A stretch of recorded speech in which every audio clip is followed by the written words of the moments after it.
Hi, everyone. Welcome to Azure User Group Sweden. I'm Jonah, and here with me is Håkan. Hi, Håkan. Hello, Jonah. Hi, how are you this morning? I'm great. It's a sunny winter day here in my side in, in the mid north of Sweden. It looks like you have a very nice background behind Yes, you. It looks like you're outdoors, but indoors, right? it's outdoors, but indoors. That's right. Yes, that's right. Yes, and hi everyone to our community members and audience that are joining us today. And we apologize that we were a few minutes late, but we are here to learn. And before we get started, let me just introduce my co-community leader Håkan Silvernagel here. He is a Microsoft MVP for AI.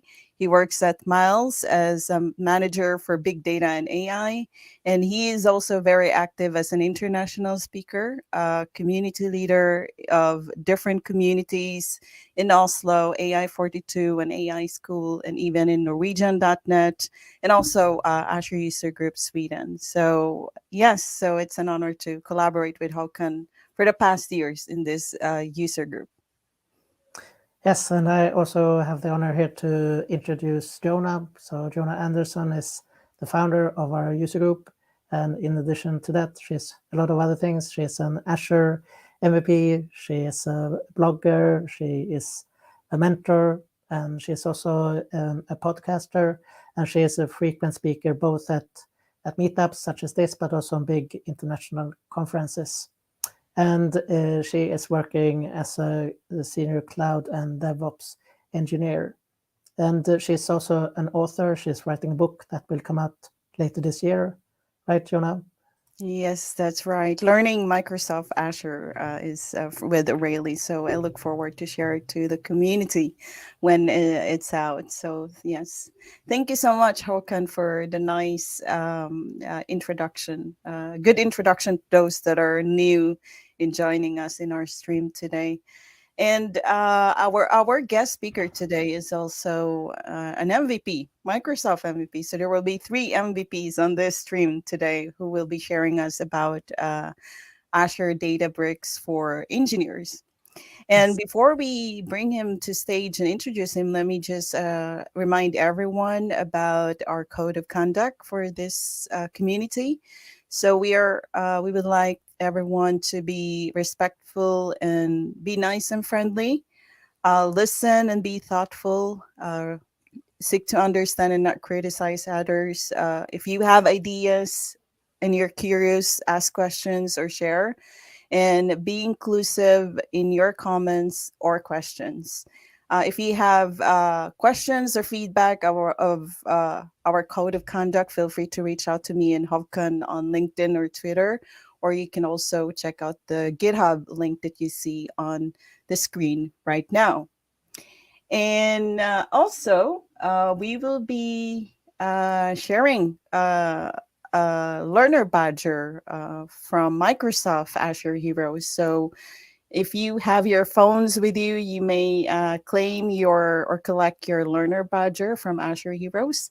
And on the left side, will also see a bit.ly link where you can find the learning path for Azure Databricks. So we will show this again later in case you're not able to catch up scanning this. And we should also say that you can ask questions at any time here during the session. Yes.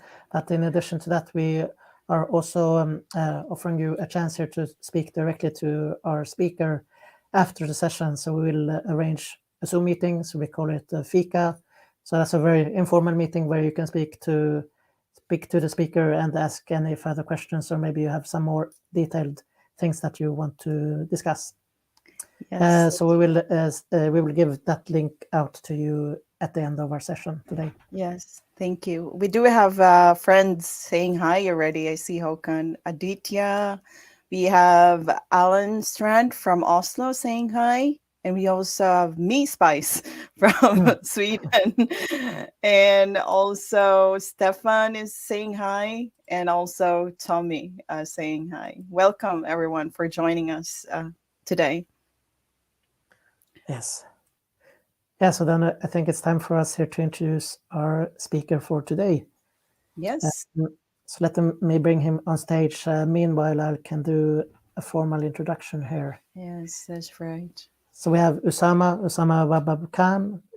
He is a Microsoft MVP and also a Microsoft certified trainer, and he's a community leader from UAE. And he's also working as a CTO at Evolution Technologies, and is also an Azure community hero. Very, very welcome, Usama. Thank you, Oscar and John, for inviting me here, and I really appreciate that. You guys doing a job. It will be an honor to be a part of this great community. So good others reach. If my Swedish is absolutely terrible, so sorry for that. And it's been a pleasure to see you guys at contributing a lot, not only for Sweden, even for the global community. We have learned a lot in this part of the world in UAE. We really have a kind of fan club for you guys, and we will hope so that you guys also visit us in some upcoming years. Thank you for inviting me. Yeah, that's great. Yes, invite us in conferences there someday, and vice versa. Yes, thank you so much for the good, good feedback. Is Definitely. We are planning to just so we're just planning to host a couple of conferences in Dubai, and middle of the end of the quarter, I think so, or sorry, end of the I think the second quarter or the third quarter between. And definitely we're going to host both of you guys, and we're trying to bring all the community leaders, because Dubai becomes like a giant hub for everyone. The people come from different places. There's huge diversity you will find, and the great sense of technology adoption. So nowadays we are crazy about ChatGPT. You can sell chips with adding just the word ChatGPT here. So we just have hosted artificial intelligence conference in Riyadh, and now we are replicating that one in Dubai. So shall we begin? Yes, let me just bring in your presentation. Is your presentation ready? I'll show it to everyone. Let's see. Okay. All right. The stage is yours, Usama. Thank you. Thank you, John. Thank you. So this is beautiful, Stockholm, and for one more time, thank you for bringing me here, and good afternoon, good if I'm saying it correctly. I hope so. So as I've been introduced, my name is Usama, and I know this is a very long name. That's what we do in this part of the world. So you can just call me Usama, just forget about the rest. In short, I'm a developer, data scientist, love to do data engineering tasks, ML oops, and love to travel. Father of two beautiful, gorgeous daughters. I just missed the one photo. And contributing in Microsoft community from last 20 years. It's been 20 years. Yes, it's been so far. Published a couple of books, and collaborate with the amazing community fellows across the globe, and give me an opportunity through my MVP title that interact with an audience across the nations out there, across the globe out there. Very proud fellow of MCT community. I think it's more than enough, and then to MIT.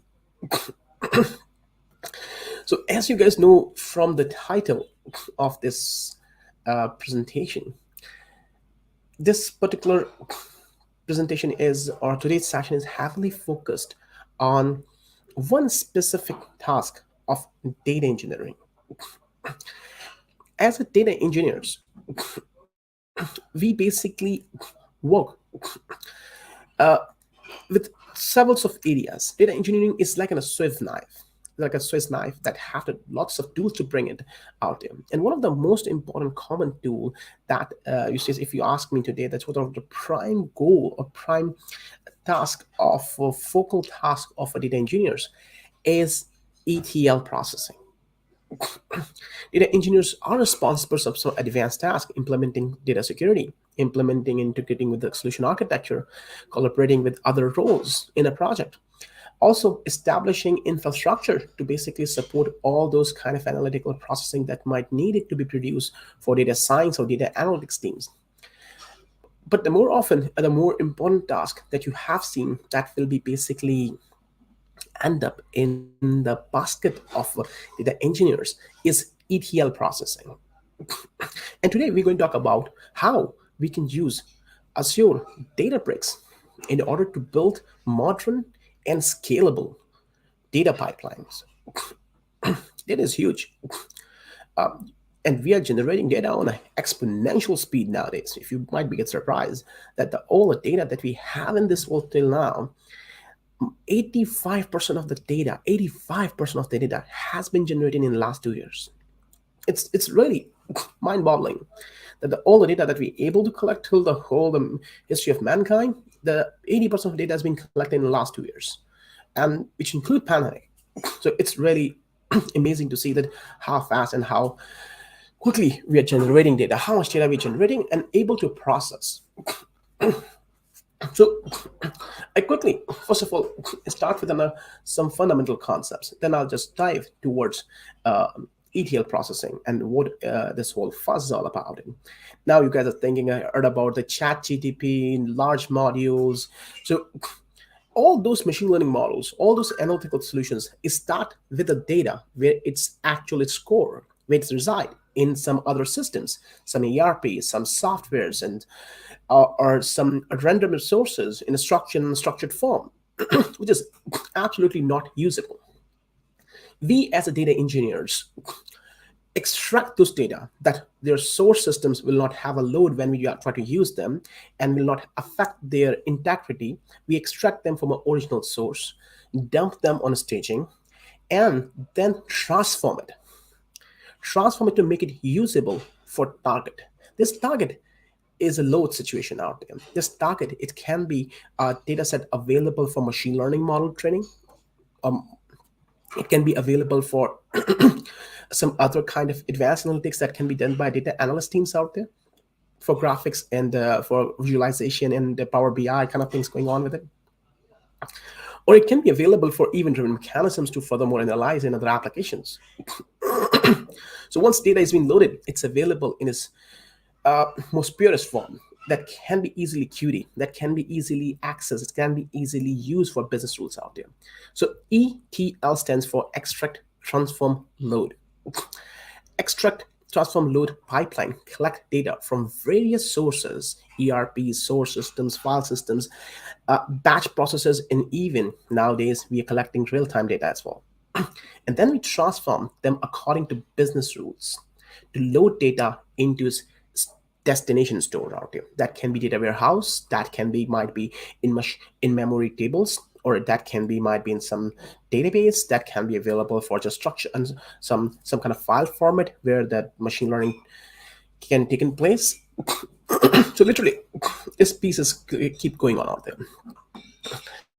And I really like to talk about that, and I'll keep tweeting about how you and I can use these tools in order to improve the other segments as well. So I do have information available about how you can work with an ETL, and so Microsoft has a very detailed course path available. So end of the course through GitHub, Johan, and again going to share the information with you guys that you can learn more about it as well.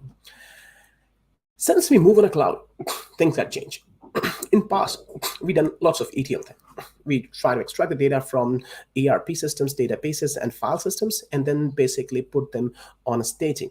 And then we apply load. Normally, it happens with the structured data. When the data size are not that exponentially bigger or the large that what we have today. And the velocity is also very similar at the same time.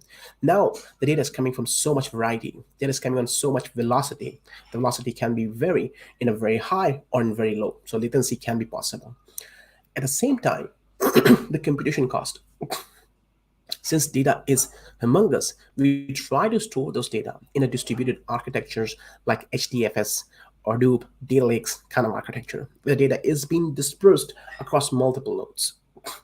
And then we basically load them and apply transformation. To apply transformation on this distributed nodes, we have to collect back the data before we extract it.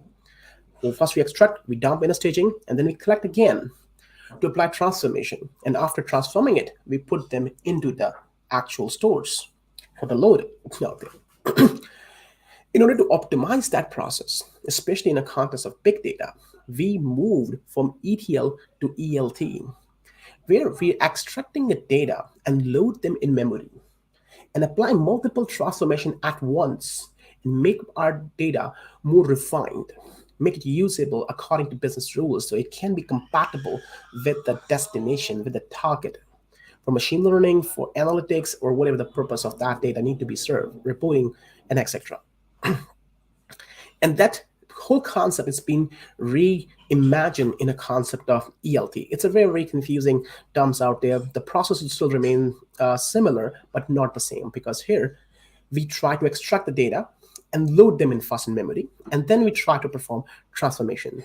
Because it's already loaded, it gave us a capability that we can apply multiple transformation without rewriting it out, without need of reading again and again.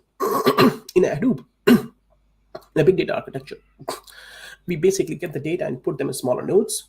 And every time when we have to apply transformation, we collect data from different nodes, apply one change, and write it back.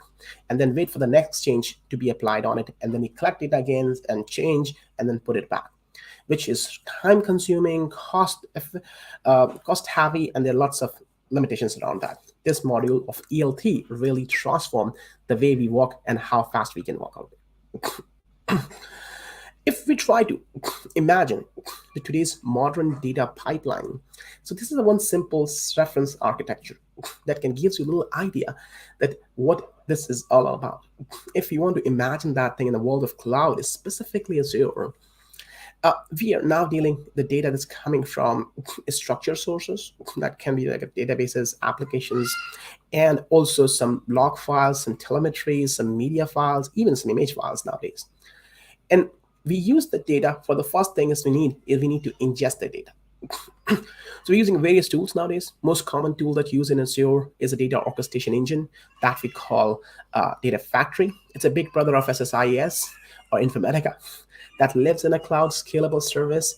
Anybody can use this to build even codeless pipelines.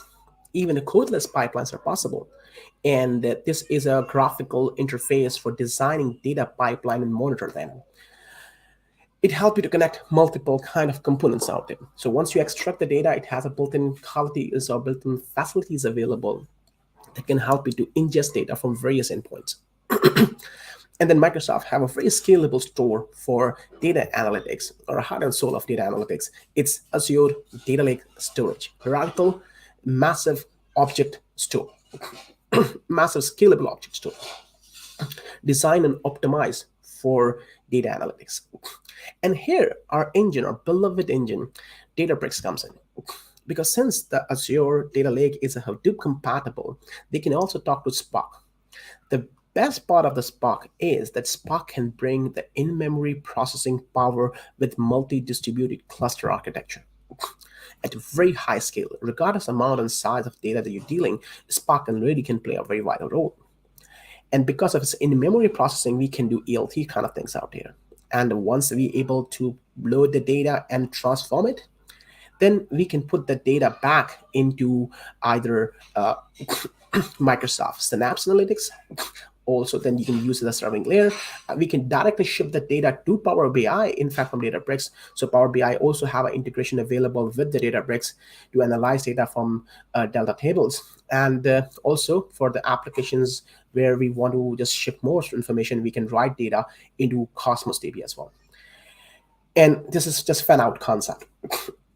So it can just literally fan out. So this is just what modern pipeline can look like out there. And here we're going to do a training. Here we're going to do a preparation. Here we're going to do the analytics. So this tool is basically provide us a bit of components. And Databricks, what it is and how it works, we're going to talk about it in details, but we have to see the role of Databricks in a field engineering out in data field engineering out there. So Databricks basically help us to load data, and basically when coming from ingestions out there. So ingestion tools such as Event Hub for the real-time processing, and for the batch processing tools like Data Factory can help us to get the data. And then they have a modern concept of lakehouse, where we're trying to refine data on different stages and make it more easy, accessible, and servable stage out there. It's an evolution of a Lambda architecture. So the first stage is basically ingest, where the data is being come out from our sources. Second, it's being stored. In real-time processing, it's just storing in memory. And inside the data factory, we're just putting them either into some raw stage out there. When I say raw stage, it means that I can put them in a form of data lake. And then second level of transformation. So we do a twitching here, we do a transformation, we remove the errors, we remove the data that is not required. So we try to clean the data. So removing errors, cleaning errors, removing columns, making more flattened, creating a more tabular structures, scaffolding of data, try to remove data types that are not relevant, try to optimize data types, correct the formats. So we try to shaping the data, enhancement or enrichment of data out there. Once data is being enriched, then the second process kicked in, which basically called the gold layer. So it's basically divided into 3 layers in the Delta Lake architecture on Delta front, that called bronze, silver, and gold. In the gold layer, it's a more aggregated form. So we basically perform advanced aggregation, the calculations, you can say, if I simplify, we aggregated data. So once it's aggregated, it's pre-compute. So it becomes much more faster and easier to serve and accessible in applications like Power BI. So that's what the modern pipelines look like. Then the second question pops up in your mind. Sorry. What is Databricks? These guys keep talking about that ETL and Databricks. We came here to just learn what is Databricks. So you guys have seen that. What's the role of Databricks in the life of data engineer? We love Spark. The reason that we love Databricks, it's Spark. Actually, it's not Databricks itself. It's Spark itself that is really tempting, that requires us provides the power to run in-memory data processing. So Databricks is basically an open source kind of tool, or I can say the third-party tool out there. Okay, it's not Microsoft proprietary product. So Databricks, it's a kind of a tool that can be used by multiple teams. The main advantage of a Databricks, it gives you a serverless addition. It gives you serverless addition of Spark, which means you're not managing servers out there. You're just able to access Spark directly. It simplifies the deployment and management out there. It's been built by the same team who built Apache Spark, but it's more premium and more advanced. They're able to click and create a workflow management systems, which means that you just click once and able to create a whole Spark cluster, and it simplify your interaction with the Spark out there, that how you can write code, how you can submit your code, how you can run your code on it, how you can submit your jobs. It provides you native integration with the different file systems. So it will becomes easier to read and write data in very optimal framework. It provides you interactive workspaces and notebooks where developers, data scientists, data engineers, business analysts, data analysts can collaborate on a single platform. So data analysts can basically use the aggregated data to build reports and dashboards. Even it's possible directly inside the Databricks by using the multiple libraries like Panda and built-in graphs and charts capability in notebooks. Data engineers can use a Spark SQL Python-based code notebooks to transform data. And also, data scientists can be here at the same time in a single platform, so unified platform, to allow them to use a refined data to build their machine learning model by using Spark Power where they are, by using Spark ML libraries. So their most framework are already available. When Databricks try to connect with the Microsoft, they try to friends with Microsoft. Microsoft brings their own cloud goodness. So you get the infrastructural goodness, first of all. So you get the complete support of infrastructure as service beneath that. So all the Azure virtual machines, virtual networks, and integration with their networking components and encryption power and on-demand compute will be at your disposal. Great integration with Microsoft own product such as Cosmos DB, Azure SQL, and also Synapse Data Factory. Very enterprise-grade SLA and integration with authentication and authorization by using Azure Active Directory, which make Databricks super awesome tool. It allow you to integrate open source architecture at the same time, so you can use Delta Lake sharings, ML flows, Apache Spark, Redshifts, and their multiple component frameworks are directly infused in Databricks DNA. And when working within Azure, it's really enhances the architecture out there. It just complement the scale or the magnitude that you want out there. You can use to extending your catalog and managing permission access management through Azure Active Directory out there. There's always a question that what we can use for out there. There's always a question out there that what is Azure Databricks is used for out there. So customers use Databricks for processing, storing, cleaning, sharing, analyzing, building models, monetizing the data sets and solution for BI and ML solutions. So building machine learning models and using a presentation layer. So it's being used for the both purposes out there. Tool has many faces. Just remind me of something from Game of Thrones. So yeah, it has many faces. And so it helped me to basically build and use and compatible with so many different applications. You can see here, deep machine learning, stream analytics, data warehousing, and compatible visualization. It do have an integration available with multiple type of storage components. So it can read data, ingest data, write data from various endpoints.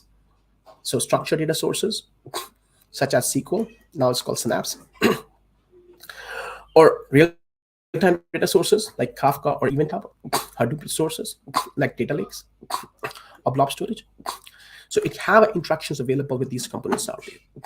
So you can use this to apply many tasks out there.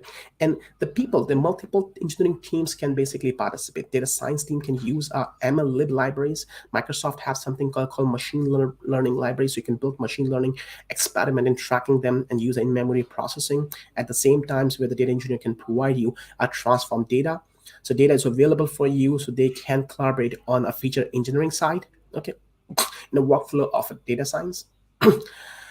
Data engineers can help, this tool can help them a lot by providing them multiple tools. First of all, serverless, integrated IO, and workflow management. And the best part is a workspace.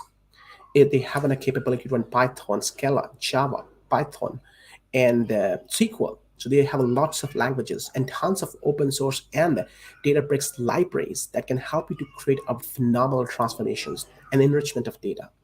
And those powerful languages, those powerful libraries really help you to just transform data the way you want. You can scramble that data. You can just reshape it out there.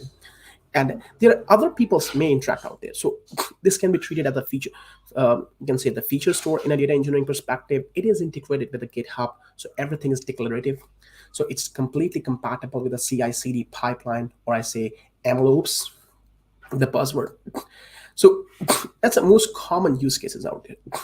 But today's my focus, it's more on the main concept of Databricks out there, which is basically ETL and data engineering. When you talk about the ETL out there, so when you are basically generating dashboards or building some kind of artificial intelligence application, data engineering provide the most important segment. Data engineering basically provide you the data in a cleansed form, and because those companies are data centric nowadays, and they provide them an easy way of data discovery and provide them a data in a form which they can compatibly use out there. They can retrain those models out there. This logic can be scheduled and on an ongoing basis can refine out there. They're declarative out there. They simplify this method by using the new product or new feature in Databricks that called Delta Life Tables. Delta Life Tables simplify the ETL even further and by intelligent in its core out. It's very intelligent systems. Between datasets automatically deploying and scaling to the production infrastructure, it can be a time-consuming task, but Data Lake can do this thing, or Databricks can do this thing more optimally by using the concept of Delta Life Tables.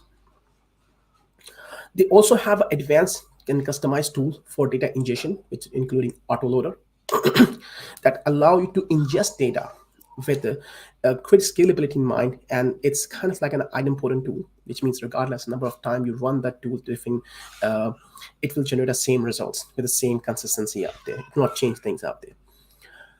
It has graphs and charts and have so many data governance tools, and I can really talk more about it, but I like to go quickly further ahead. So This is what the holistic view of Databricks in my mind. So first of all, enhance productivity. First of us can collect data from various endpoints, batch processing endpoints as well, and it have sources, data sources, and it can also stream data from real-time data sets as well. Data engineers can get the data, make it available for data scientists. They can build machine learning models, create a predictive models, create a prescriptive models out there that can be compatible or usable by the data analyst or business analyst as well. They provide us a multi-stage pipeline and scheduling mechanisms and notifications in a single place out there. They don't have to deal with all Spark nitty-gritties. You don't have to deal with a Spark at all in this certain scenarios out there. You just use them as a backend engine. You can configure your requirements at the same times, but the management of infrastructure is being on an overhead on a cloud solution provider. In our case, Microsoft. Similar version of that product is available in AWS as well. It has also optimized runtime for Spark that basically called Azure Databricks runtime engine that has a compatible Apache Spark flavor, serverless REST APIs, and advanced I/O capabilities. And that's what make this Databricks is super or trustworthy or super scalable out there. So you can see that it can basically handle any kind of data to be processed out there. So data can be in Delta Lake, data can be in any format out there. So it can be structured, semi-structured, or unstructured data. They just put them on a data lake out there. And then we refine the data into multiple phases out there. So we create streaming pipelines, we create a SQL analytics to just basically perform some analytics out there, and then use it for next layer. Now, you guys might also like to ask a question that what is Spark? Because I have talked about it, the store, train, machine learning models and all that, and talk about the Databricks in general as well. But what is Spark? Spark is open source data processing engine built around a massive speed for sophisticated and advanced analytics that provide in-memory processing. It's an in-memory engine that can be a faster 100x faster, and when you go for the Databricks, it's that people say 500x faster than anything else. Even their own predecessor of Hadoop Mapper user jobs out there. It's the largest open source data project with more than 10,000 contributors. It's been used widely across the globe. It provides a high scalable infrastructure that can basically allow you to use a multiple compute machine and distributed architecture to process data. And not only for data, you can use a machine learning libraries for distributed architecture to take an advantage of it as well.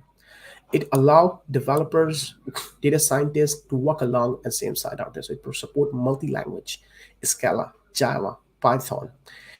So you can use these languages to write the code or submit your jobs out there. And you can use analytical tools like GraphX or SQLX as well. And these tools are really helpful out there. So first, it have a DataFrame library. It have a streaming capabilities. It have a machine learning capabilities. So it have an MLlib that called Azure Machine Learning capabilities. And then the third, it have GraphX computational capabilities. So when you talk about it, the MLlib libraries is consuming the most common algorithms and utilities for classification, regression, clustering, collaboration, filtering, and much more out there. So TensorFlow and many others are, but scikit-learn, they are also available in a compatible version of Spark. And it can stream data. This is how we look alike. And Spark unified a couple of things in a single picture. Spark tried to basically simulate many things in a single picture out there. And Apache Spark, it's one of the most advanced and the most popular tool for, I think there's some question, no. Sorry. Spark is one of the most popular data processing tool on planet at this moment out there. Not many of the companies is leveraging this out there for batch processing a large amount of data in small batches, and interactive SQL, which means that it has a SQL style structural language that allow you to interactively query on real in-memory data, so get the analytics done. Real-time processing. So it has a capability to stream data from an ongoing processing out there. So the Windows-based architecture, different time series architectures out there will be available that help you to just process that. Machine learning, deep learning, graph computation, all that in a single tool out there, which make it super powerful, which make it super compatible as well. And Apache Spark, it's basically evolution of an or need of the Hadoop architectures. And at the core, it basically use mapper some RDDs that call resilient and that basically provide a distributed architecture of processing large amount of data and let us run the computation as well. GraphX is getting very popular nowadays. So GraphX comes when you select a distributed algorithms for processing graph structures. And it has a quite nice number of libraries that everybody can use out there. Okay, so the store is in memory. So how long the life cycle of the information is up. So there are multiple pieces out there. So we do have since it has a resilient data architecture, you can process data and make it available in memory as far as the data is living and running in the cluster. And you can write back the data in the serving layer after completing a job. So it will be available for long-term purposes out there.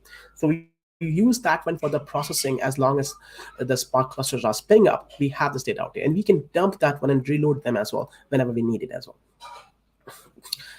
Yeah, the cost is an expensive product. So it's an expensive product, and it is basically use a combination of Azure infrastructure.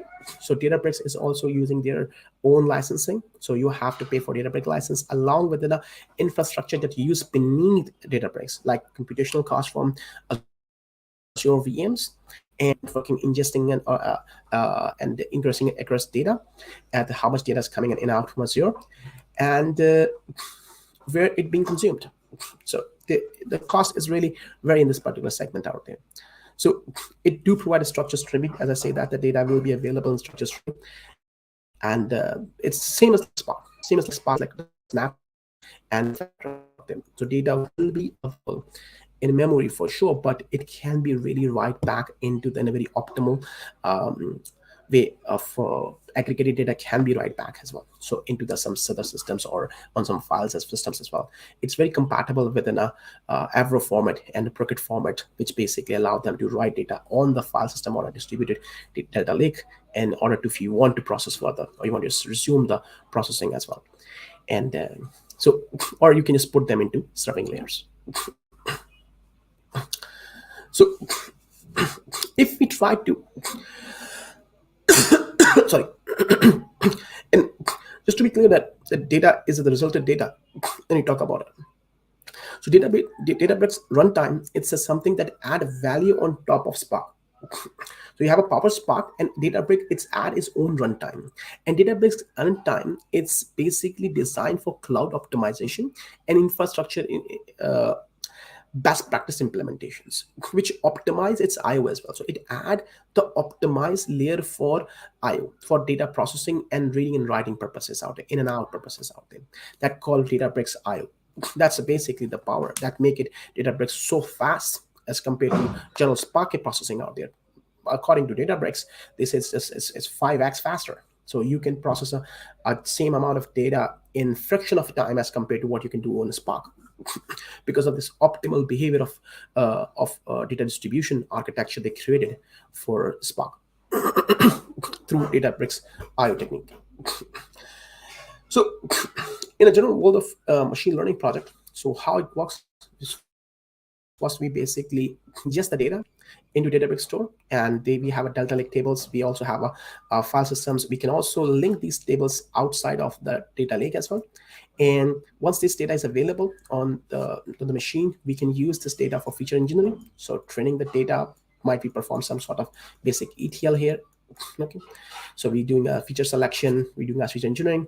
Then we use some piece of data for training and scoring, and after that, once the model is ready, and we can use Apache ML libraries, and we can do this whole experiment by using Databricks framework for data workflows. So it has a jobs which basically run multiple tasks and provide us a complete feedback around it out there.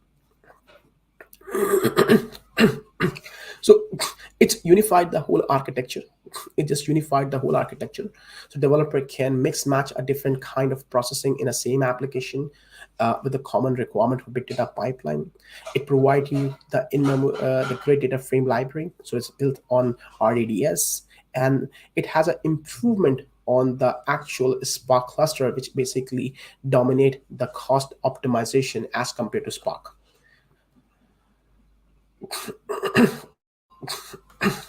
So differentiated between Azure, if I say that out there. So first of all, scale out limits out there. So when you have is operate on a massive scale without limiting the globally out there are some limits at how number of Spark machines you can provision in a specific region. So you have to just take a look out there. But it accelerates that data processing power, and it's faster than Spark. So it's the fastest Spark engine. And then it comes with a Microsoft compatibility with Databricks, and it has a great integration to make it more compliant and more compatible with the regularities and the other concerns that organization have. Comes with an out of the box SLA, so you'd really worry less about it, about the high available infrastructure configuration. You focus on the main thing, you focus on the thing that matter most to you out there. So faster innovation and faster involvement out there. This one is a most simplified process here. So Microsoft and Databricks have built something that called Autoloader. It's a basically open source tool that optimizely load data from different tools out there. This particular tool that called Autoloader, it's a kind of tool that perform ETL processing, okay, or they can say that it basically used to process data or load data with optimal best practices out there. And it basically very efficiently load data, because one of the key tasks of data engineering to optimize the load process out there.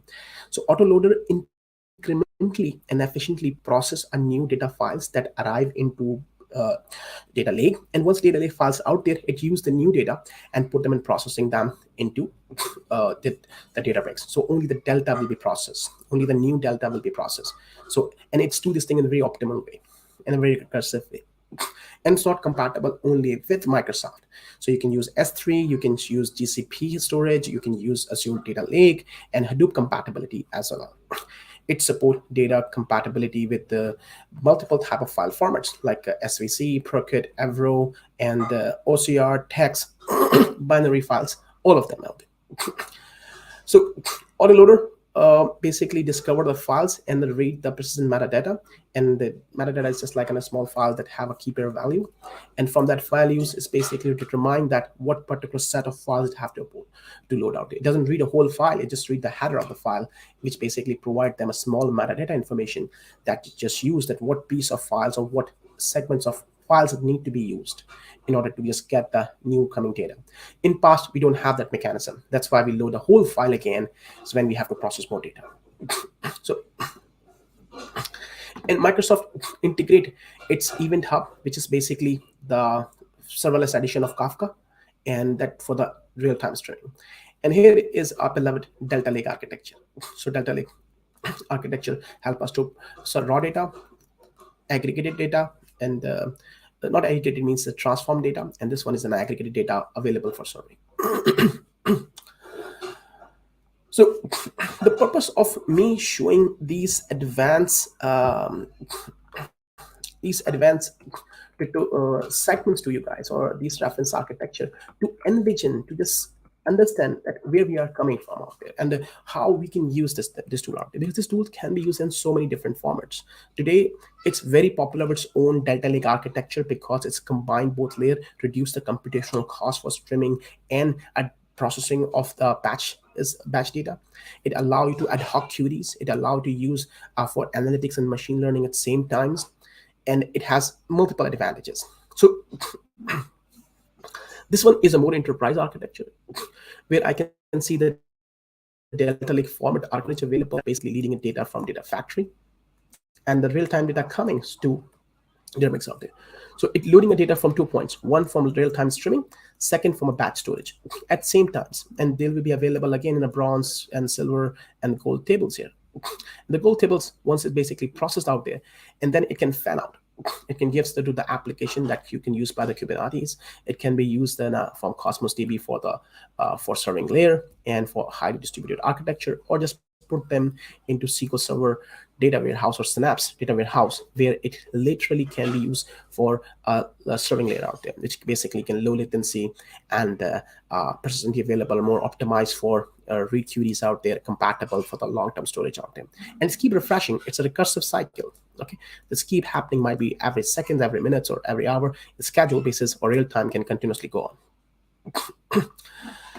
So this is a very quick overview of what Databricks is. It's a very interesting topic. I really love Databricks, and there's so much things to talk about it. But why not let's in and see how we can Trojan it, and then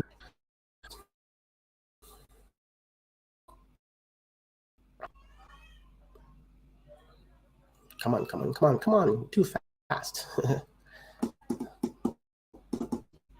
Here we go. So we got an Azure here. We just log into the portal.azure.com. Databricks can be provisioned as a native resource of Azure. So it works with an Azure Resource Manager. So you can use PowerShell, CLI, command lines, ARM templates, biceps, whatever the method you just suits with the most intuitive way. I'll try to showcase you. Way that I like to do is just search here, or you click here on in resource, and then click here on resource. It's kind of slow. I don't know why.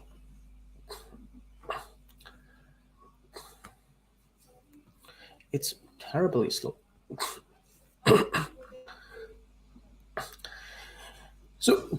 So if you basically come on, just search here, or just click here on analytics. Okay, let's click here on analytics. You will find under the analytic tabs Databricks. If you sometimes it doesn't appear, and if it doesn't appear, you can just search in the main global bar. Okay, Databricks. So if I click here, Databricks, Azure Databricks.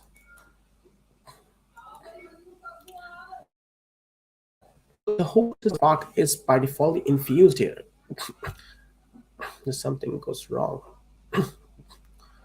What went wrong? Okay. And we come up here. So it's very simple. You basically use your subscription here, select the resource group where you basically want to deploy this resource, put the name, okay, and then you have to select the location. Location is very important. First of all, where the compute going to take in place, where the storage going to take in place. You should be creating a Databricks closer to your storage, so it have a lesser latency and compliance. So, and also the available quota for your subscription in this region for Spark, and type of VM that you are targeting for processing, because Spark need multiple virtual machines infrastructure beneath that, and Databricks will run on top of Spark. So you have to make sure that if you want a high-end enterprise-grade production caliber computational units, it will be available for subscription. So be careful with it. So it's available in two separate editions. One is a standard edition, another one is premium. Standard edition of Databricks, it doesn't come within a role-based access control. So you can, so the shared workspaces and the way you can have collaboration options, they are not available there. However, they have an Active Directory integration, but not the collaboration features will be enabled. This one allow you to create a collaborated environment for the workspaces as well with the role-based access control, so you can assign permissions and access management. And literally, there's not much. You just click here, create, and it's going to create a resource for you. I'm not going to create a resource from here because I already have done this, because it may take 5 or 10 minutes sometimes in this region. So if we basically go to the resource group, before in this session, I already have created one Azure resource group for you, and also I have created the Azure Databricks. So when I create a Databricks, it creates two resource group. One, it's for managing beneath infrastructure for Databricks. So you get that called manage Databricks resource group, and one is resource like that. That's a resource that we've created in Databricks. So I'll just click here. Here it is. And you don't see much stuff here, like a vanilla Azure source, because there's nothing here. Because Databricks have their own UI. Yes, they have their own portal. So you have to click here on Launch Workspace. And if anybody here for Synapse lover, ask them to put this button in the Synapse. I already have said this multiple times to Microsoft Teams. I like this button. Telling Workspace integrated with Microsoft Identity Management, so it can use my Active Directory for authentication and for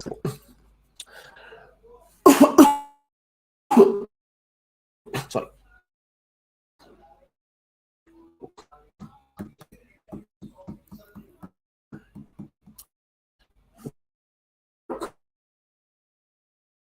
Well, we give you the quick overview of the UI lookalike and interface. So from interface perspective,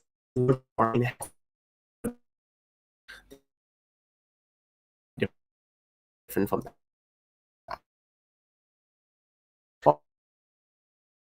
One version. You can see here you have a search options on the top. That's your branding here. Here you have an option in this on the right hand side corner where you have a user setting and you have an admin console.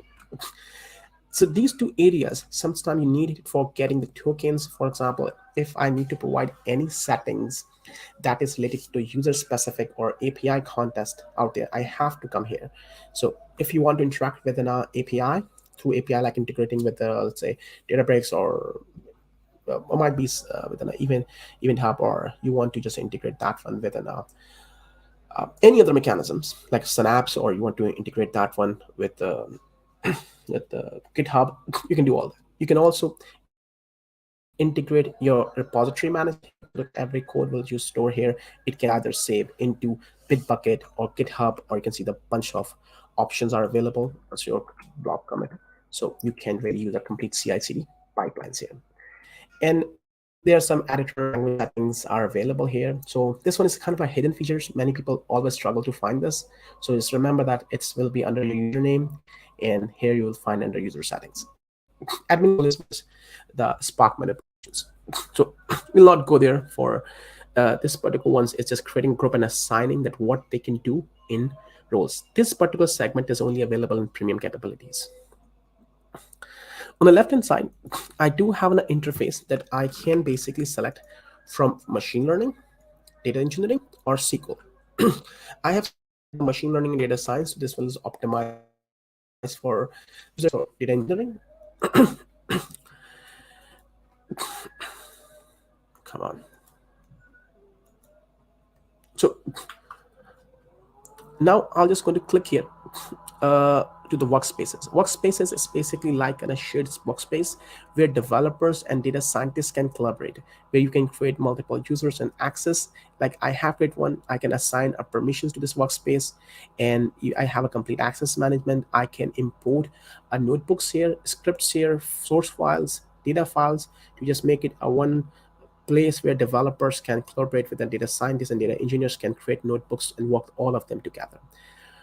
They have a Jupyter style notebooks that call BDC notebooks out there. So you can use the BD6 notebooks here, and you can create notebooks, libraries, and ML experiments. If you click here on the notebook and create, you'll find something like this. Just use these notebooks in advance. So I did the advance, just save some time. These are some shortcuts. You can set both your data pipeline, invite your teams. They gives you little shortcuts or something. I'm just going to stop this. You can click on it and get the tutorials if you are a learner. It's a great point to start. So I just going to click this cross icon because I need a more real estate. So this is a notebook Okay, a cluster, you need a computational power to basically run these compute resources, okay, where you actually the computer will run with the memory processing taking place out there. And here I can attach my cluster. How I can create cluster, we'll go back to it. So that's one. And you can create directly from here as well by clicking new resource, okay. And you can just run this thing scheduling out there. And here are lots of options for your file editing. You can just double click here and you also can edit the names. These are the individual cells, okay, they run in a notebook style, and these cells basically generate these results. So if you can see this, these cells has generated these results. They're the persistent results. Even the cluster is not running, these results will be remain here. And it allow you to debugging and develop environments and build your code with it. And it's not only supporting one language. In a single notebook, you can use multiple languages. That's the best part. So data engineer can use Python, data analyst can use SQL, and might be or R, and data scientists can use Python as well. Or data engineer can use Scala, and data scientists can use Python. All of them can use all in a single layer. It's integratable with Microsoft architecture as well. And so I'll go through over it within a complete demo in a second. And let me just quickly take you to the component. You can also upload and create Delta Lake tables, and that's basically uploading or connecting data sources to locally out there. It has framework available for IO, and that framework gives us an opportunity that we can link external resources that can be loaded in Databricks as well. So if you basically come on this screen under the compute tab, you have option to create compute. So just click here on create compute.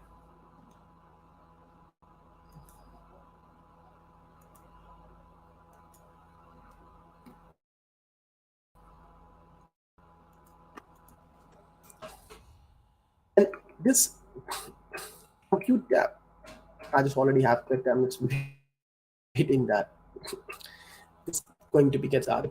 Just still waiting.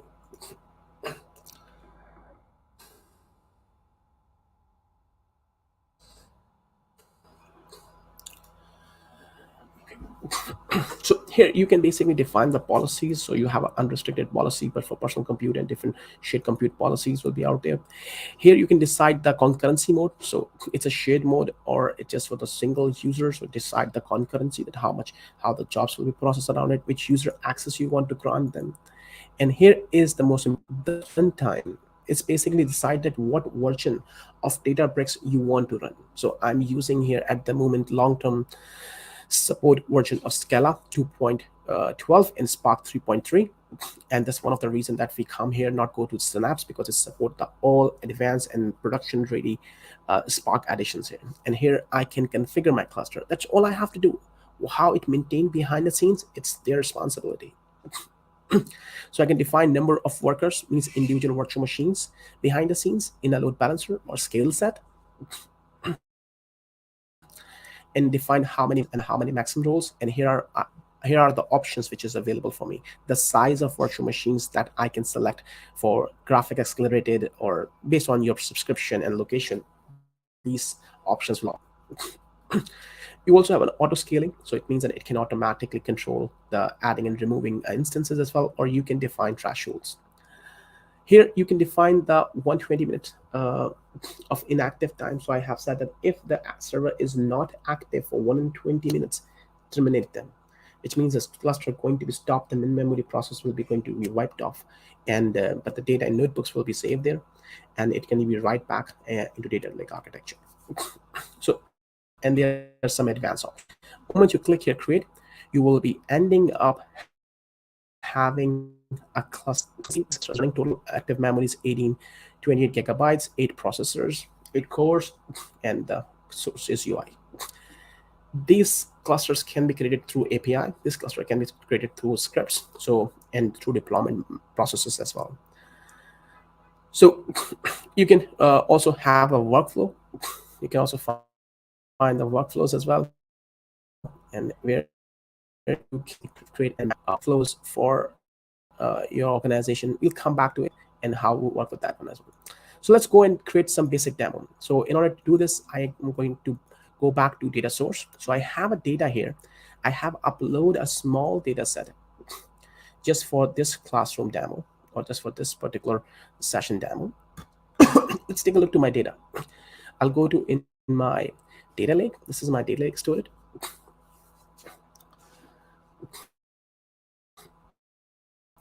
And the data is I'm using is very simple as the basic, which I want to transform in Databricks. Where it is containers.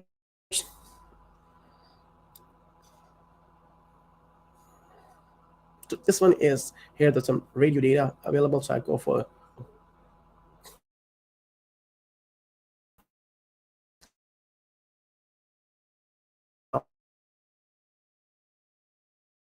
and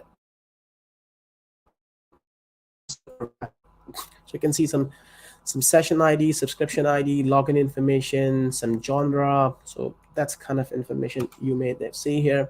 So registration, first name, last name, length of the song, gender, etc. It's a very generic data that people have asked for the songs on the radio. Okay, so there's nothing fancy or very special available here. If you go back to my Databricks environment,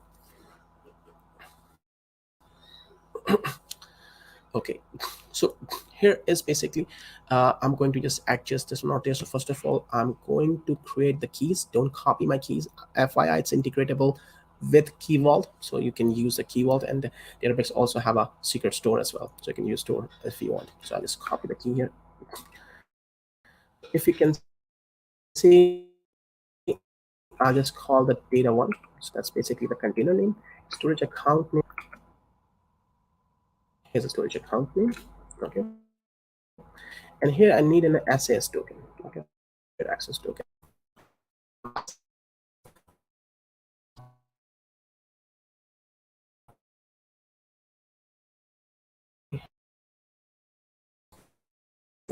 Just insane. Yeah, I am. Finally. So here we are. And so we're going to, oh, no.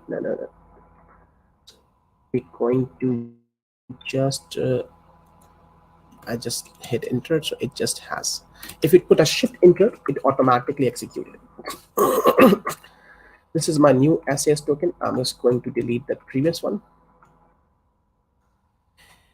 Okay, so this is basically concatenated my folders here. So here is that's my container, and this container have one file, and in this container I'm using Databricks utility to connect that container with my Databricks environment. So here I'm just running up very basic with the endpoints. So I'm just creating an endpoints, and if you click here on small button, it let you run the cell. So it just execute that one, make it available in memory, and this will be the results out there. Now I'm using DB utility file system mount. This will basically mount this particular storage on the Databricks workspace out there. So for the contest, and once I use this particular library, it helped me to load data from another locations out there. So this utility is basically using IO capabilities of Data Factory. Sorry, Databricks. So this will basically connecting in simple word. I'm just connecting or mounting a data. The word we use mounting of drive from external. So just mounting a data lake here in this particular scenario. So this is just mounting and connecting them with this scenario. So once this, and how this basically executing is behind the scenes is just running on the clusters. And here we are. So now you can see here that I have right item in Python as well. And here I am just using a Spark library, read JSON, and giving the location here and load them in DataFrame. So it's just loading a data the way it come out of it out here. I can load from multiple files. There are multiple optimal flavors. And it load that one on the fly. This has been loaded on the fly. So it's in memory. You can see now it's in memory. It's loading faster. So I have this data available in this data frame. And if you look here, so we have artist, we have authentication information, first name, gender, item sessions, and there are lots of results. And as a data engineering pipeline or ETL pipeline, I don't need all this data. So first phase, removing a data that doesn't need it. So auth doesn't need it. I need first name, yes. I need gender. I need location. So location will be helpful. And the label, the subscription type. So what I'm doing here, I'm just using a Scala and the library data for this particular data frame library or API allow me to just use a select and create a subset of that data set out there. So now I'm creating another data set or another data frame out of first data frame by using select command. You can do this thing by using SQL or Python code as well. I save there, I use a display command to showcase them in this particular table. And here you can filter squeezed model. So ETL is started. So we extracted the data, we loaded, and now we are performing the basic level of transformation. Let's do some transformation here. Change this one with the name of subscription type, because label is not, it's basically a subscription type. And so let's run a second line. So I'm using again data frame library memory. It's happening so fast. You can create structures. I have a few more demos I had. And here you can see the jobs that is basically created, how they are processing. So you have a complete troubleshoots available, complete telemetries are available here. And here that information came out of it.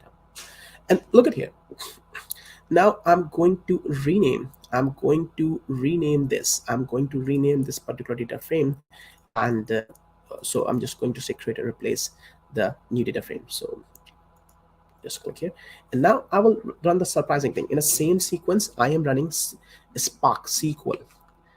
This is select static count as count, subscription type from rename, because I have renamed the view here, and SQL. And I'm using currently Scala library to send SQL. And I run that and use this information in an aggregated form, and I try to display you the aggregation. Okay. And the result will be definitely same. So now how our results come like this? No. Why the results comes in graph? Because I can create visualization here. So I can create multiple type of visualizations here. So, and that's the best part. I can just see the simple tables. I can download the data. I can just do whatever I want. So this particular graph is basically created from here, and I can just change that one as well. Let's say line chart, or let's say bar chart. So the information the way I want, and I have this fields available. I can use some basic level of aggregation, whatever thing suits to me, and I can apply them here. And I can convert any tables into this, and it's very intuitive. So data analyst can use R and Python and Scala and multiple languages in order to create multiple dashboards here. Now I done my aggregation. Okay, the aggregation is done. So now I want to write it back. I can write back the data into the serving layer. This I can be write that one back into data lake.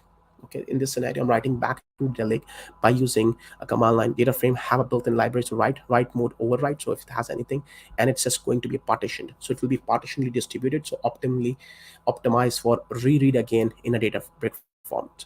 So if I go back and refresh the containers, okay, and here you go. Output format. This is basically the output is created by my code. This is the aggregated CSV we have generated. And here you can see this as aggregated SVC has one file that have 16 MB, and other ones don't have much data here. And if I open it, it will show me the most of my results. So it do a partitioning. So it just basically optimizely divided the file into smaller chunks that it will be available for furthermore use. And at the same time, it's just cluttered the information here. You can see this just completely aggregated information out there. And I can do a repartitioning of that one as well. So it's a single line ETL process. In a single line ETL process, You can see here the complete end-to-end cycle, how we read the data, process, and dump them somewhere. And we can use multiple languages at the same times. We can use multiple flavors at the same times as well. Let me take you to a slightly advanced demo. Let's slightly advanced demo. And this will be the last.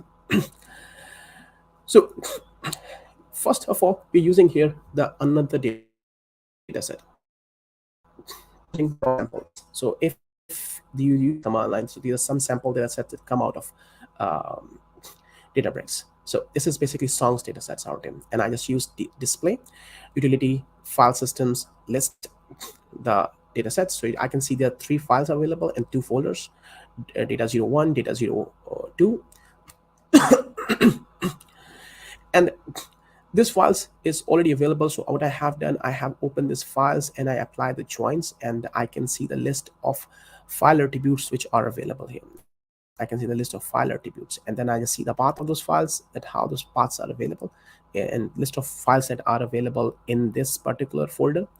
And then I'm just joining them all together in a single data source, so I can read them all together. As you can see here. So that's all this particular script does. Okay, this showcased me that the data does access, that I can use it here. If I'm going to show the second step of this particular phase, phase is just to evaluating our data. The second phase is ingesting our data. This one is data ingestion, called processing out there. So here we're creating a structure schema. So that's like a schema that we want to produce. And here we're defining the path. Here we're defining the cloud files format path. We can define SVC paths and multiple type of format, SVC format, Procket format, Avro format, based on what we want. And we're passing this information, so it will convert the loaded data into structural and strongly language data frame with our given types. Because when we load data by using DataFrame Library, we just use data and try to intelligently find data types. But for suppose there are some strings that look like numeric values, it will just remain string because they have text value. But you want explicitly to be use them with your given data type, so you can create a structure here. So I'm using a string here, and here I am just providing path, and I'm start streaming. Streaming means it's continuously reading the data from there. Second phase of this one out there is second step. It's in particular step. It's all about how we prepare our data. It's data preparation stage. So here we are creating our table. And in this particular table, we're going to convert our raw data out here. So we're creating a in-memory table here. So we're just going to give the name to our table. Okay, so let's say we get prepared data pipeline, and this will be the creating a table, just structure here, and then inserting a data that we have just loaded in memory out there. So insert into this and select from stream, and where basically the raw data is coming from. So where the raw data is coming from, we can just get this data out there. So why? Because this data, when we loaded in our previous example, we quickly go back, because they are connected. That's how you created the multi-steps. Come on, there's, I don't know why they're pretty slow. I think it's because of SteamYard. Oh, sorry, it just keep buzzing up on me. Step number 2, where we basically ingest the data. So when we ingest the data, it's come out of raw, it's completely formed. Okay. And here is basically my table name. So that's called pipeline get started raw name, and when I just creating here, I just convert into the table. So whole data sets will use this structure and convert them into this table that will be available for the contest in the same process. We go to the same process, third process we already have seen, and that we get creating a pipeline here. So here we're preparing our data. We're putting our data into a delta table, so it will be available for quicker processing out there. And the fourth step is the data for analytical purposes. And here I'm just using this magic markup that calls SQL sign here, percentage SQL sign. That means that beneath script is SQL, and I just have select here SQL as well. So I can just use either this, or I can just simply select here SQL. Here I am just creating a new view, and where I'm just selecting the tables from the source prepared data and defining that less than greater than 0 year. And then here we basically to see the release every year, so just doing some group by count, so we can just see the newer data that's come, only newer releases. So we have 2 data sets available here. Once we process, I'll showcase you one by one on processing them. So, and once we basically run those scripts, and then last step, the 5th step, it's transforming our data. So this ETL will complete. So you creating another form here, and you can see that's the previous script that we have created. And here in this particular segment, if you have noticed out there, in this particular segment, we are basically creating a view. We are creating a view here that we're creating a transform data here. We try to creating a transform data that's only selecting a specific information, because we're doing here some aggregation here, creating by count, selecting by the artist, and group by per year, and the artist and year as well. And that aggregated view will be available here, that basically we're going to use, and then later on we're going to just use for the query out there. So this is kind of like an ETL process that we want to do, but we can take it further. We can just dump them in some other point, but that's not the main goal of our exercise. Reason why I have these 2 multiple stages, okay, I can also run this thing manually, one by one. But if you want to create a workflow, because pipeline means something that automatically in a auto or sequentially it can run. So how we can create a pipeline with these scripts?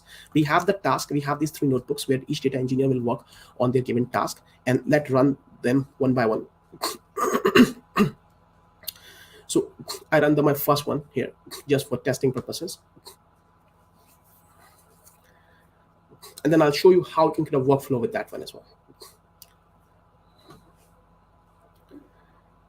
I'm not going in a very depth of the code or API, how you can work within a Scala, how you can work with a Spark API.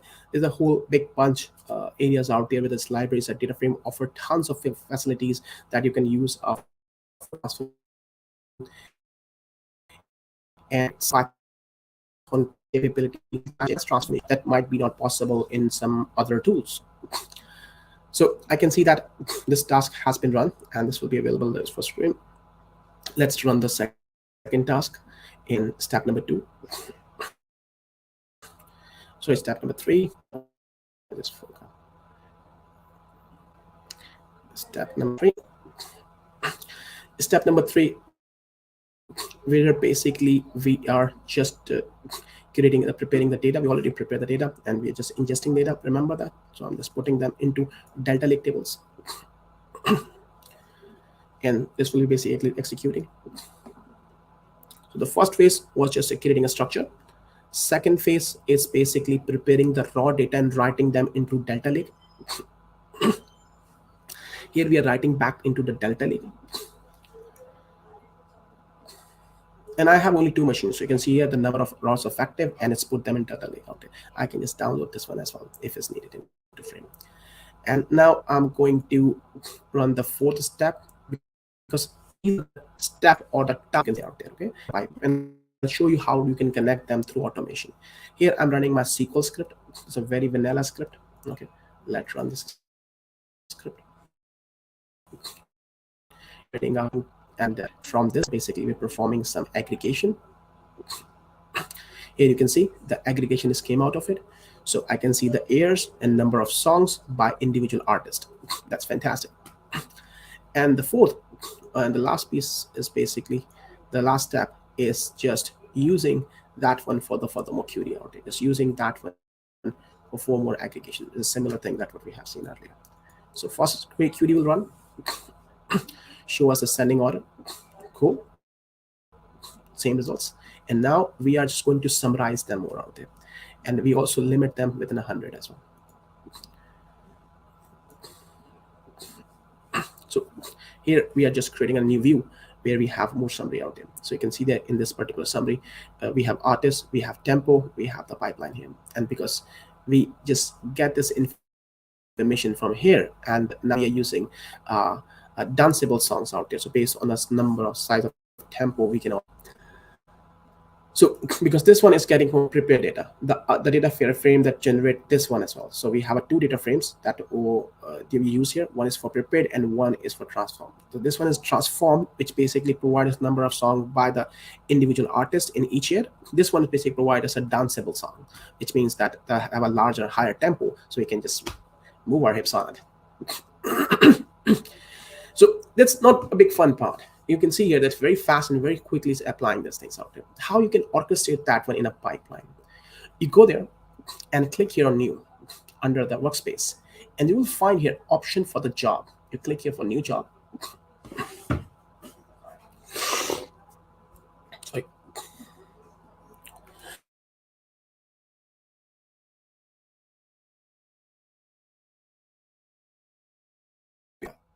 So it has a built workflow manager. Give the name for this job. Okay, let's say live demo workflow. And here you select the type, so you can really use the Python scripts, SQL scripts, Delta Lake pipeline tables, and jar. So because Databricks is built on Scala built on JVMs runs by the Java. So that's how the architecture goes. We use notebooks, okay. And here is the notebook that we have. Define the path that you basically want to use. For example, here I define the path, and here I have to select the shared compute, which basically I'm going to use and process this data. And let's click here, create. So, and once you're able to create this, okay.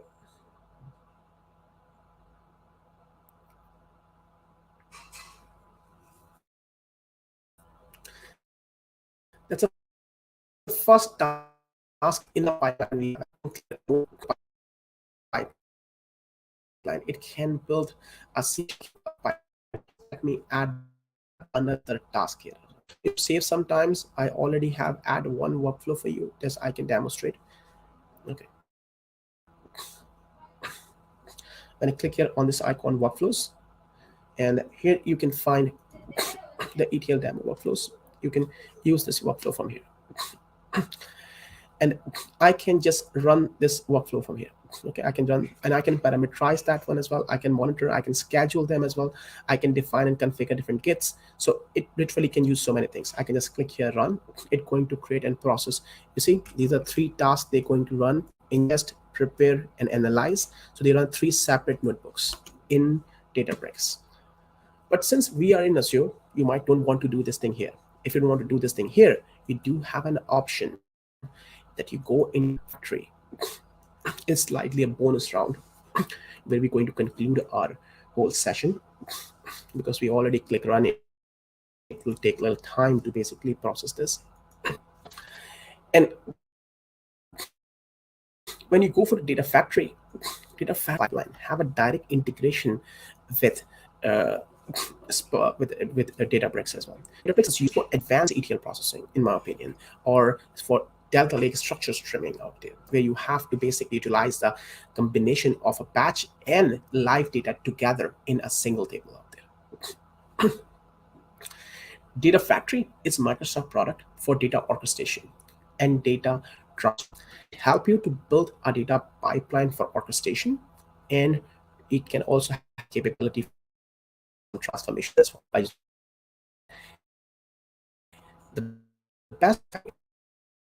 So you can use data to create a similar workflow what I have done here.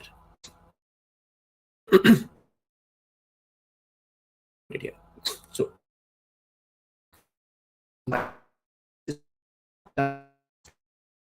tables are already created in a memory, so if you're not able to let me create it, I think I have to just so you can at least see that the process. because I run all of them annually. So it showcases you the errors as well, that where it failed, which point it failed, not able to produce it, and I don't have that much money. So failed, client connections are not allowed, the additional details need approval, resource manager locked. So I do not have, you see, because this is my trial subscription, I don't have much quota. So I have maximum amount in West Europe. It's just a 10 virtual machines. And when I try to create a shared resource, I'm creating a cluster that has a more power than it's needed out there. So either I just modify that one and run that one that I already have, or I create something else. So because Databricks is expensive and it's limited to many other capability to run.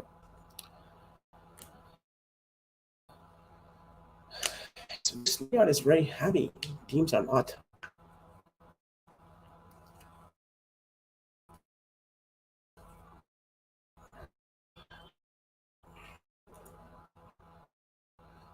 Data factors keep loading.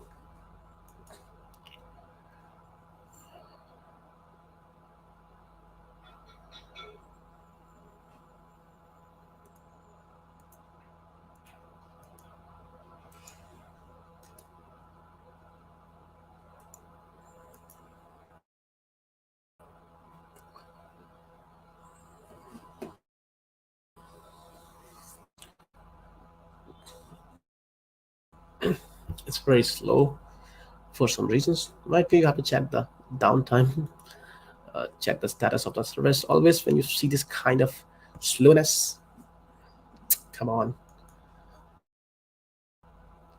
But we have seen this, that you can create an workflow for a file to show some options that how you can call notebook in our workflow of data factory. Like we create our workflow here.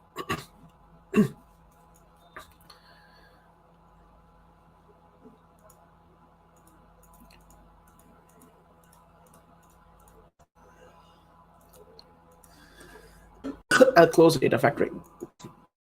Sorry, Databricks. So I have some space here. Okay.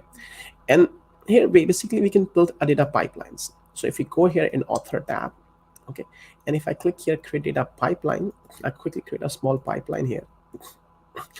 I'm not going in depth at what this tool is. I'm just showcasing you that how integration is available, and you can see the Databricks here. Click here, notebook.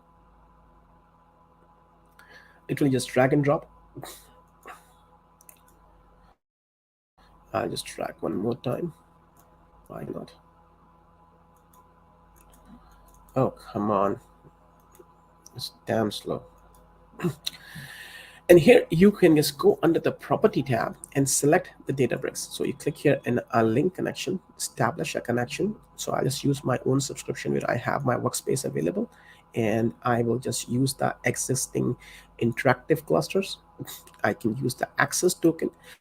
So you need to provide the access token, and so if you want to gain this access token, you have to go back to your Databricks. This is the access token which I was talking about earlier.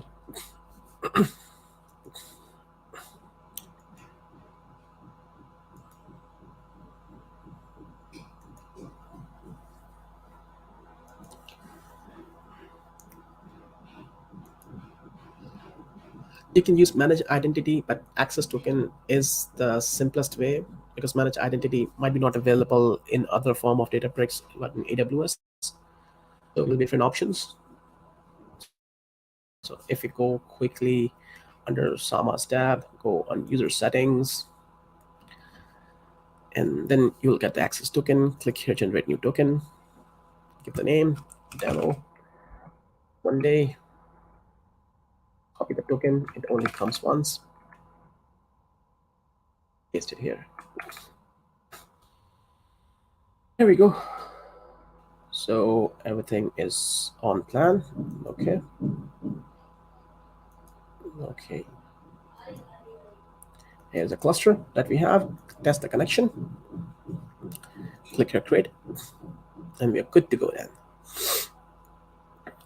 So we'll link our Databricks here. And if we go under the settings tab, we can just browse the notebook that we want to ship here. So we go for the users, Usama.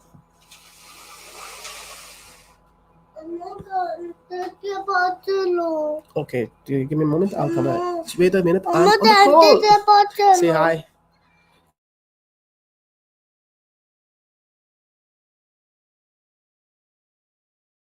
Sorry, dollars. So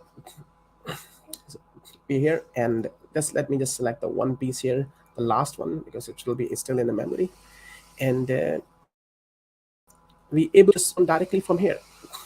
Okay. We create this pipeline, we publish this pipeline. I can complete workflow here. I can create a complete workflow, and I can add more stuff here, and like I can just drag and drop not only items from Databricks, also other places, and create a whole workflow here. I can pass parameters, and so workflow can be built inside Databricks or outside of Databricks, in Synapse or in Data Factory. And here we are, and we can use the same pipeline to be basically executed. So we come here to on, it's just very slow for some reason.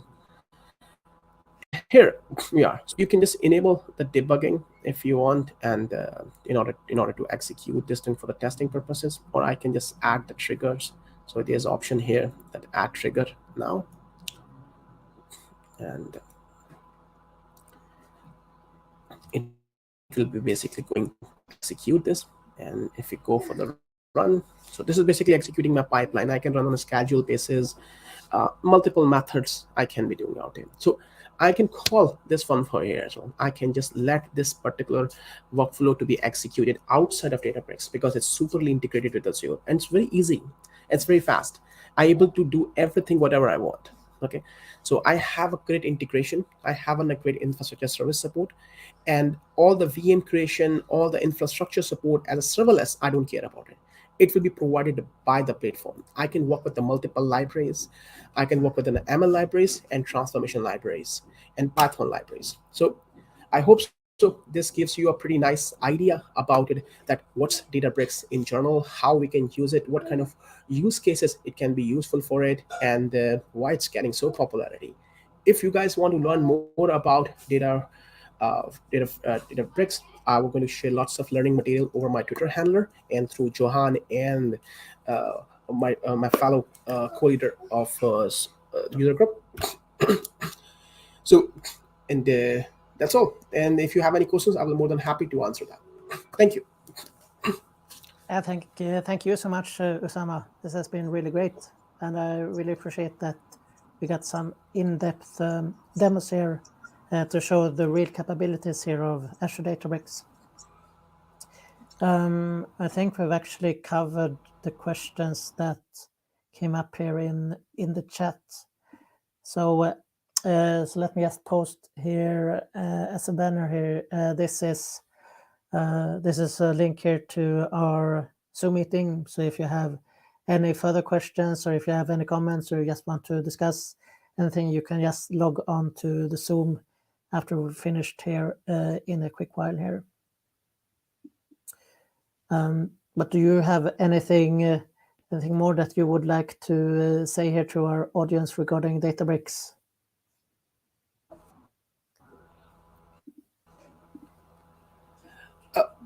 If first of all, for learning path, if I say that we're going to definitely share the things with you, and so Databricks is very popular, and I will also provide some of the link that is about the cost, because cost is subjected to a couple of things, and the pricing of Databricks, and especially which edition you use.